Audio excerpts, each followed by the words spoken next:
اپنے سینوں میں مسالہ نہ آتا، نبی سے چمٹنا نہ آتا۔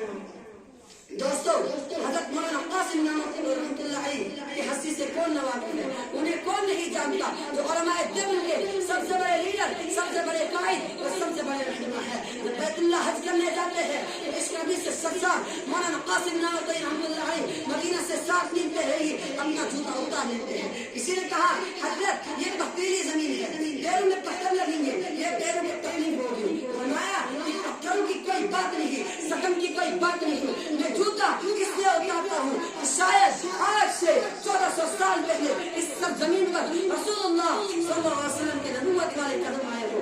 نہیں، نانوتوی کا گستاخ جوتا رسول اللہ صلی اللہ علیہ وسلم کے قدموں پر نہ آ جائے۔ اللہ اکبر، کیا عشق رسول تھا۔ اور ایک موقع پر مولانا نانوتوی رحمۃ اللہ علیہ کو انگریز گرفتار کرنے کے آئے اور 3 دنوں کو سے باہر نکل گئے۔ کسی نے کہا حضرت آپ 3 دن کے بعد باہر نکل آئے، ابھی تو آپ کا وارنٹ باقی ہے، انگریز آپ کو واسی دے دے گا۔ حضرت نانوتوی رحمۃ اللہ علیہ نے عجیب بات بیان فرمائی، فرمایا کہ میں 3 دن کی گرفتاری کی خوف سے نہیں چھپا تھا، مجھے جان کا کوئی خطرہ نہیں، مجھے جان کی کوئی پرواہ نہیں، اس کا کوئی غم نہیں کہ انگریز پکڑے یا پھانسی دے دے، میں اب ہرگز روکو نہیں ہو سکتا۔ اور فرمایا کہ خدا کی قسم 3 دن بھی میرا بس نہ ہوتا اگر غار میں میرا پیغمبر 3 دن نہ ہوتا، کہیں پیغمبر کی یہ سنت نہ چھوٹ جائے۔ اللہ اللہ، کیا جذبہ تھا، کیا شوق تھا، کیا جذبہ تھا، اتباع سنت تھا، کیا شوق تھا، تقریر پیغمبر تھا۔ مسلمانوں ذرا سوچو تو صحیح، آخر وہ کون سی محبت تھی حضور صلی اللہ علیہ وسلم کی جس نے مولانا نانوتوی رحمۃ اللہ علیہ کو نبی کا دیوانہ بنایا۔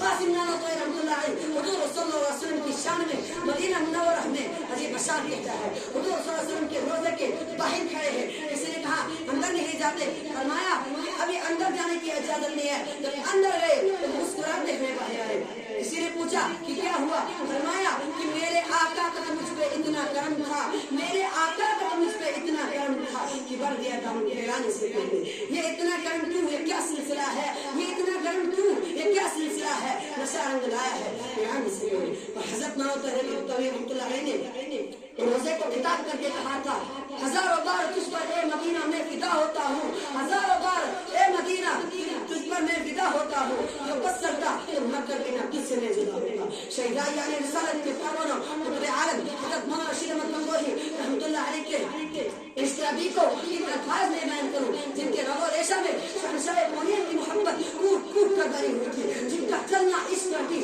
جن کا بیٹھنا عشق کرتی، جن کا بولنا عشق کرتی، جن کی ہر صبح و شام اور جن کا ہر لمحہ عشق نبی سے لبریز تھا اور جن کے ہر غور و فعل میں عشق رسول تھا۔ دوستو، ایک مرتبہ مولانا رشید احمد گنگوہی رحمۃ اللہ علیہ حدیث کا درس دے رہے تھے، بارش آ رہی، طلبہ حدیث پڑھ رہے ہیں اور حضرت حدیث پڑھا رہے ہیں۔ بارش آ رہی، بارش کی وجہ سے تمام طلبہ اپنی اپنی کتابیں لے کر اندر چلے گئے اور مولانا رشید احمد گنگوہی رحمۃ اللہ علیہ نے اپنی پگڑی بچھائی اور اس میں طلبہ کی جوتیاں ڈالنے لگے۔ لوگوں نے کہا حضرت یہ کیا کر رہے ہیں؟ فرمایا کہ میں جوتیاں اس لیے اٹھاتا ہوں کہ تم رسول اللہ صلی اللہ علیہ وسلم کے حدیث پڑھتے ہو، میں تمہاری جوتیاں نہیں اٹھا رہا ہوں بلکہ میں تو رسول اللہ صلی اللہ علیہ وسلم کے مہمانوں کی جوتیاں اٹھا رہا ہوں۔ اللہ اکبر، یہ ہے عشق رسول، یہ ہے عشق نبی، یہ ہے نبی کی محبت، یہ ہے نبی سے پیار کرنا، یہ ہے علماء دیوبند اور عشق رسول۔ عشق رسول کا سبق علماء دیوبند کی جماعت کی دنیا کو دیا اور قاسم نانوتوی رحمۃ اللہ علیہ اور رشید احمد گنگوہی رحمۃ اللہ علیہ کا